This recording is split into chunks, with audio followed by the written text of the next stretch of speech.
and welcome to another edition of Photographica podcast, and in particular a Photomuse. Photomuses are where I take a microphone and walk down Portobello Road mostly, and ramble and talk and discuss and discourse and think about all things photographic. And I take inspiration from all that I see around me and from what I'm working on and thinking about at the time. This Photomuse is marked in two ways. Firstly, the sound quality isn't that great because it was very loud, and I don't know why, I just missed the setting. But it's okay, it's perfectly listenable too, but I'm just acknowledging that up front. And secondly, because the night before, as I mentioned in the podcast, I'd given a dinner to all the people involved in the publication of Want More, my book on the ravages of consumerism, which was published last year by Art Books. So the designers and the publishers all came over, and needless to say, I got quite drunk. So I had quite a hangover as I was talking, which is beneficial in some ways because there's a certain sort of directness about the way you think and talk when you're hungover, and this is captured perfectly in this recording. So I hope you enjoy it. Just to recap, Photographica podcast is brought to you by Flow Photographic, where a print isn't a print unless it's perfect. And we print for museums, photographers, exhibitions, galleries all over the world. And we specialize in one-to-one service, so you can be sure that your prints get the best possible treatment. So, with all that said, I give you Photomuse 3.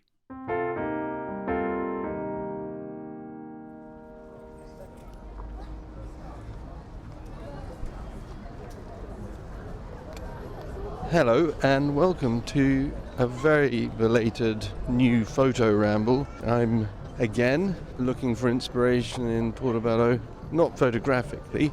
I'm just wandering down. I'm feeling slightly hungover, having given a dinner for all the people who are involved in my book, Want More, being published last year, from the designers and the publishers and so on. And I always said I'd like to cook dinner for them, which I did, and then did that thing where you just hydrate with wine all evening, and that leaves you in a slightly panicky, painful state the next day, and that's where I am right now. But I have to say that the sun is shining and the market is bustling with just huge numbers of people, and judging by the way they dress, they're all European visitors. And I suppose the pounding that the pound has taken following Brexit has really meant that we are now open for tourism here in London. Anyway, so at the moment I'm engaged in writing a piece which is itself late for Black and White Photography magazine on the decisive moment, and something that I've often thought about, and my feelings about it have changed over the years. Like many people, I'm a big Cartier-Bresson fan. In fact, his pictures have more influence on me becoming a photographer than any other photographer, apart from James Revilius, I have to say, and more on James Revilius another time. But if you like that sort of photography, the sort of documentary, image à la sauvette, the decisive moment sort of photography, and you appreciate what it is to see the kernel or the nut of England in a picture, take a look at James Revilius's work. Anyway, back to the decisive moment, because it's this knotty subject which I'm now wrestling with. I've come from the point of view of being a total adherent to this, and rarely ever achieving it in my photos in any way, any satisfactory way. to now believing that in fact, through no fault of Cartier-Bresson's, we have now become so addicted to it that it rules so much of photography that you see now. And my reasons for thinking this are that picture a man or a woman standing on a precipice, beautiful blue sea extending in front of them, and they're going to take a dive from this precipice into the blue depths, and they imagine themselves doing a perfect swallow dive, and that this dive and this impulse to jump off the roof, in fact, an analogy for setting out on a life of photography. And so in this analogy, the person standing on the edge of the precipice is imagining themselves photographing the decisive moment throughout their lives and producing a body of work which is absolutely stunning, graphic, perfectly balanced, perfectly dynamic, and so on. But the moment he or she hopes for this, they magically attach a heavy metal weight to their legs, and as they jump off, they find that this weight stops them from doing this beautiful swallow dive, and in fact becomes a struggle for survival all the way into an ungainly crash into the water. And that's how I feel about it, because in fact the decisive moment both weighs us down and diverts photography from its true purpose, which is to develop and to provide insights into the human condition. And as far as I'm aware, as you compare the works of people who've come after and before Cartier-Bresson, for whom the concept of the decisive moment was not important, think of Robert Frank, for example, or William Eggleston, or Gary Winogrand. I want to speak a bit more about him in a minute. These people didn't rely on the decisive moment for the power of their work, and yet their power of their work is much more alive today than that of Cartier-Bresson's. I mean, I'm not saying that people don't love Cartier-Bresson's work, but these photographers and many more have more to say about who we are now and where we're heading than Cartier-Bresson's does. And that we have this sort of obsession with the decisive moment is in fact setting up an impediment which is actually not only useless, even if we were to overcome it, but and we're just waiting through some music here. It's all right.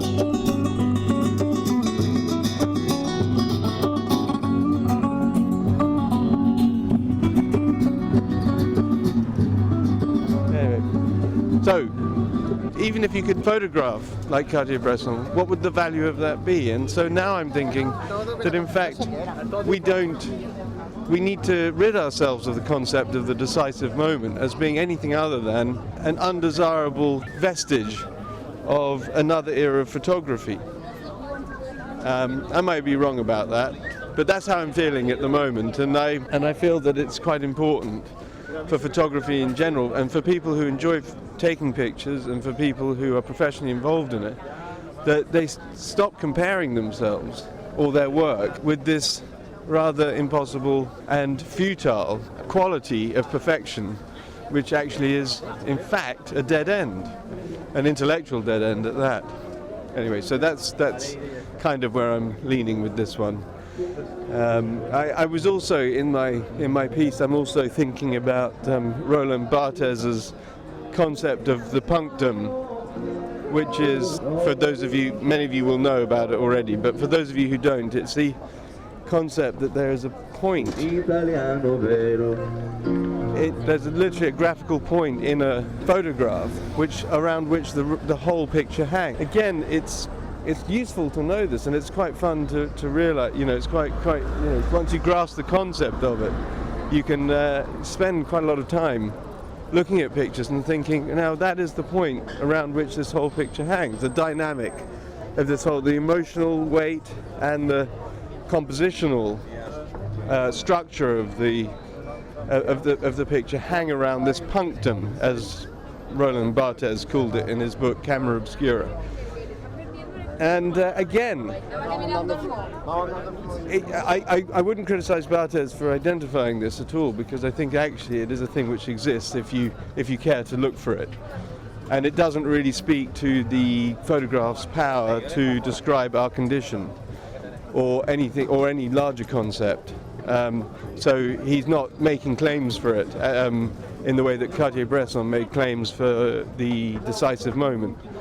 But again, it is as soon as you identify a facet or a quality in an image as having almost a sort of mechanical correctness, or what's a better way of saying it, a quantifiable quality, then you set people off on a course which is against art and against discovery and so on.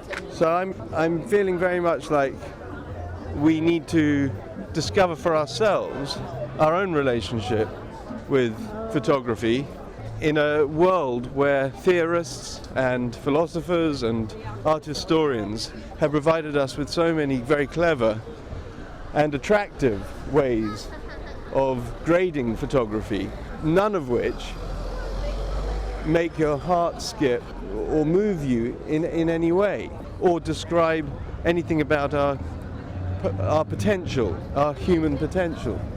They're just things we attach to photographs. They're just attributes which we sometimes need, some people need, in order to decide whether they like something or not.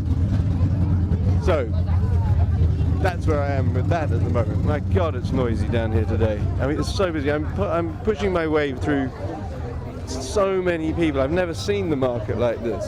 It's incredible. And what we got is there's so much tat down here now, I've got to say. I mean, it used to be, I don't want to go on about what it used to be like down Portobello, but there was some sense of authenticity about it, and that seems to be in very short supply now. I'm not entirely sure what people come down here for, because, well, there you go, fresh fruit smoothies is one thing that you might want to have, but I don't know. And given my hangover, I might actually have one. But the whole point of walking and talking is that certain things come up and remind me, or rather inspire me, to talk about various subjects. This market is actually very pertinent to the new project which I'm working on, which is about the consumption of culture. In the same way that Want More, the book that was published by Art Books last year, was about consumerism and the compulsion to consume materially, I have noticed over many, many years the compulsion that exists in people to consume. Somebody getting cross with me for just walking too slowly. But I've noticed that people have a compulsion to consume culture, and my question, my question about that compulsion is, where does that compulsion come from, and what does it lead to? Because my theory is that, in fact, it's yet another dead end for many, many people. I'm not saying that there aren't people who love going to see monuments or markets or churches or whatever and get a huge amount of enjoyment out of it, and that they're utterly connected to what they're seeing. But for most people, I would say, there's a sort of aimlessness to it. And so what I want to understand, and I'm going to I have been photographing this and I will continue photographing this, is what is the compulsion? What drives that compulsion? And what is it that we think we're missing if we don't indulge in that cultural tourism? I will give you a couple of examples.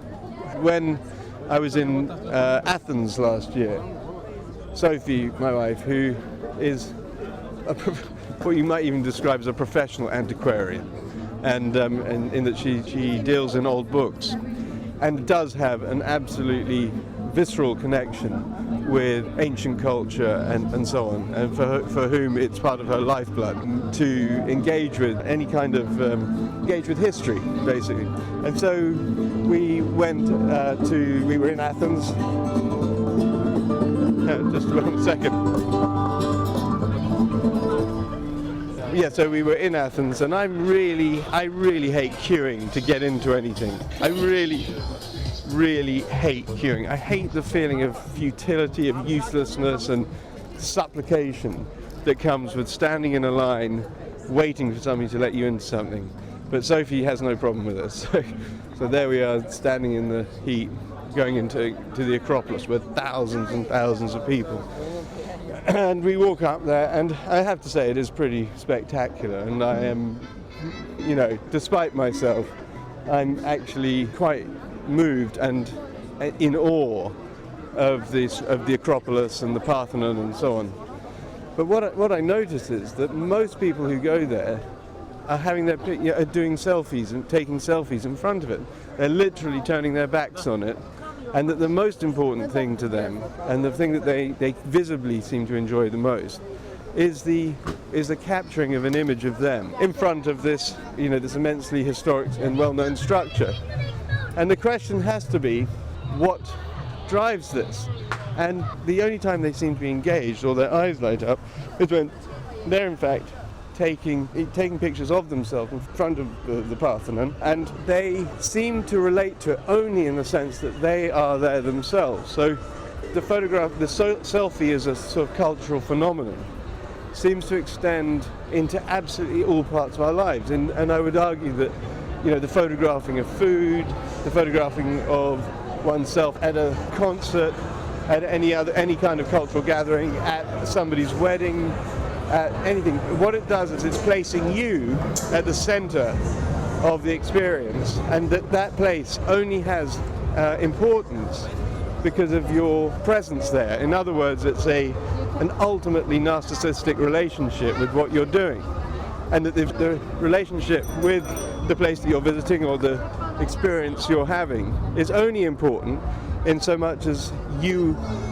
are there, and that all that photography is an extension of a sort of nihilistic and ego-centered worldview, much as the entitlement to consume is an expression of one's a disjointed relationship with the reality of everyday living. And it's this that I think is interesting, and it makes for great photography because you can go to amazing places. So I'm thinking that this should be in colour as opposed to black and white, which is the last book was in. I think there's too much gorgeousness on show, and some of these places it would be a crime to negate the amazing colours and structures that the scene offers you. I mean that that colour seems to be as much a part of the story, a very strong part of telling the story. So I will show some of those pictures, but it's early days comparatively for the project, even though I've been photographing it really for about 10 years. So I'm making my way back up the market now, and I've just amazed at how many people are here aimlessly wandering about, as they always do. It's a late September day, it's very warm, and people are dressed like it's summer, and they're sort of consciously enjoying the freakish late summer, Indian summer even, weather that we're having. And some people dress according to the environmental conditions as they are, and some people dress according to the environmental conditions as they should be, which I find quite interesting. So you'll see everybody. I mean, for me personally, I'm wearing a linen shirt and shorts, but you'll see people in full autumnal gear. They tend to be the better dressed people, I think, who have more of a mind for sense of how they look, whereas I couldn't care less. So as I approach the studio towards the end of my walk, I'll just say to you what I've been up to recently. I suppose one should normally do that at the front of a podcast, but I'm going to tell you now, because I forgot to tell you at the beginning, that I've just finished 3 weeks where we've been printing the awards prints for the Association of Photographers annual awards, which go on show in October. And the AOP awards, for those of you who don't know it, is the most prestigious award have I said awards enough? It's the most prestigious competition for professional photographers in the UK. And when I was very young, starting out in photography, the centre of that sort of photography was very much in London. And it's now, I suppose, everything's widened out, but still the Association of Photographers, which counts in its membership many international photographers, obviously still see it as an accolade worth having. And we've been printing some hundreds of these prints, and it's been exhausting. Anyway, so having finished the printing on Thursday, it's being Saturday now, I actually feel kind of hollowed out. We often print quite long runs of pictures, but they're usually multiples of one picture. But this case, it was really interesting to see so many different photographers work so intimately and have access to very good files which we were working on. And it's been a great experience partly because it's put us on the map. Flow Photographic is now much more on the map as a result of it, but also because I absolutely love printing other people's work, and I can't get away from that. It's much easier than printing my own. I can make objective decisions about other people's pictures. The fatigue that you may recognize experiencing when you're working on your own prints, I get the opposite of that. I just get a thrill from working on other people's work. I love the way that having a third-party attachment to prints gives you a much easier route into the narrative of a still image. So I can see things which photographers can't see because I'm not used to looking at that picture. And it's much like walking down Portobello Road, which I've walked down Portobello Road my whole life, and I probably miss 99% of it because it's all filtered out by my brain as being not new and therefore not relevant. Whereas when you get to see other people's work and you get to really get into the nuts and bolts of it, my brain revels in the newness and the novelty of a new image and can detect dynamic pathways, relationships and of elements and the power of images, on an almost sort of instinctive, visceral level. So I just wanted to record this sort of comment on the experience of printing the AOP because it's just been so enjoyable, and I've loved having so many opportunities to look into the narratives and structures and compositions of so many different photographers. I've learned a lot from it.